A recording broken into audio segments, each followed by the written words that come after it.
ठग और नटवर लाल तो बहुत देखे, लेकिन कुर्ता पजामा पहने और सिर पर टोपी लगाए इन भैया जैसा नटवर लाल आज तक नहीं देखा। इन भैया का आपको बायोडाटा बताएंगे तो आपका भी दिमाग हिल जाएगा, बल्कि कहने लगेंगे गजब का आदमी है ये तो। जी हाँ, सच में ये गजब का ठग होने के साथ साथ कलाकार भी गजब का है। वो भी ऐसा कि झट से ये राम गोपाल बन जाता है और झट से अशरफ। हिल गया ना दिमाग। एक आदमी और दो अलग अलग नाम, वो भी अलग अलग धर्मों से जुड़े। भैया इस नटवर लाल के बारे में एक और बात आपको बता देते हैं, ये आशिक मिजाज का भी है और साहब ने दो शादियां भी कर रही हैं, जिनमें से एक पत्नी हिंदू और तो और दूसरी मुस्लिम है। अब आप सोच रहे होंगे कि ये गजब का आदमी कहां और उसने क्या क्या कारनामे किए हैं, तो वो भी आपको बता ही देते हैं। महाराजगंज में रहने वाला ये खिलाड़ी बेरोजगार युवाओं को कोर्ट, सचिवालय और मंत्रालय में नौकरी दिलाने के नाम पर ठगी करता था और ऐसा करते करते ये करोड़ों रुपए कमा भी चुका था।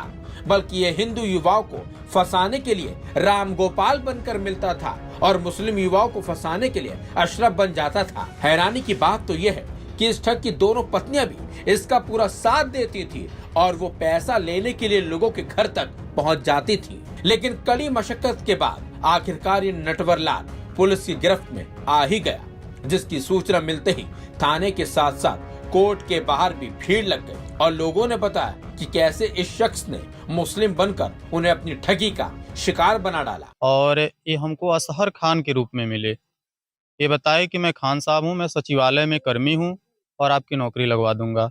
उसके बाद ये हमसे कई पार्टों में पैसा लिए। इनकी एक हमको बताए पत्नी है परवीन तबस्सुम, ये आके पैसा ली। वो हमारे घर से पैसा ले गई। वसीम अकरम और इनके जो बड़े वाले हैं इमरान, ये लोग भी पैसा, और कृष्ण गोपाल शिवपूजन भी पैसा हमसे लिए।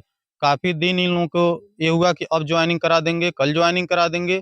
ज्वाइनिंग न होने की स्थिति में कई बार एप्लीकेशन दिए, चौक थाना, कोतवाली, अदर जगह बहुत ढूंढे, ये लोग मिले नहीं। अब उस हिंदू पीड़ित से भी मिल लीजिए जनाब, जिसे नटवर लाल ने न सिर्फ गालियां दी बल्कि धमकी भी दे डाली थी। गोपाल ने मुझे वो सचिवालय में नौकरी दिलाने के नाम पर मुझसे 14 लाख रुपए लिया और कभी 2.5 लाख, कभी 3 लाख, कभी 4 लाख, ऐसे करके मुझे 14 लाख रुपए मुझसे लिया। और जब मैंने पैसा मांगने गया तो जात-सूचक शब्द का प्रयोग किया और मैं बहुत परेशान हुआ। हर जगह से मैंने थक गया तो चौक थाने से मुझे सहारा मिला कि मुझे न्याय मिलेगा और मैं उस थाने पे गया और काफ़ी प्रयास हुआ वहाँ से।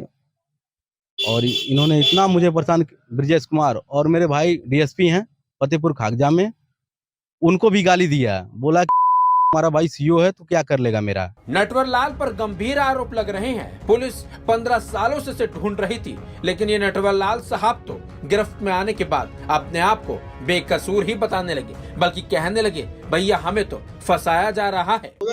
हम किसी का पैसा अपने को नहीं लिए हैं, हम किसी का पैसा नहीं लिए। आपके ऊपर सैकड़ों लोगों ने आरोप लगाया, जो भी आरोप लगाया, 5 लाख 8 लाख रुपए लिए हुए हैं। जी हम किसी का पैसा नहीं लिए हैं। अच्छा, जो वीडियो आपके वायरल हो रहे थे पैसे के साथ, वो कैसा पैसा रहा? हाँ, वो फर्जी वीडियो है। हमको बदनाम करने के लिए वो फर्जी वीडियो बनाया गया। उस वीडियो की जांच करवाइए। हमारा राम गोपाल ही नाम है, मेरा कोई असार ओसार नाम नहीं है। मेरा आईडी राम गोपाल से, मेरा अकाउंट राम गोपाल से, मेरी गाड़ी राम गोपाल का है। हमारी 2 शादियां हैं। कौन-कौन? किस धर्म में शादी है? एक हिंदू, एक मुस्लिम। सुन लीजिए, ऐसे लोगों के चक्कर में फंस कर युवा न सिर्फ अपना पैसा बर्बाद कर रहे हैं बल्कि कैरियर भी दांव पर लगा रहे हैं। ऐसे में युवाओं को इन नटवर लाल लोगों से सावधान रहने की जरूरत है। कहीं ऐसा ना हो आपका पैसा, ईमानदारी का पैसा ऐसे नटवर लाल लेकर फरार हो जाए। गनीमत ये रही कि नटवर लाल तो पकड़े गए हैं, लेकिन ये उम्मीद करनी अब मुश्किल होगी पीड़ित लोगों का पैसा मिल पाएगा या फिर नहीं। खैर, इस खबर पर आपको क्या कुछ कहना है जरूर बताएं।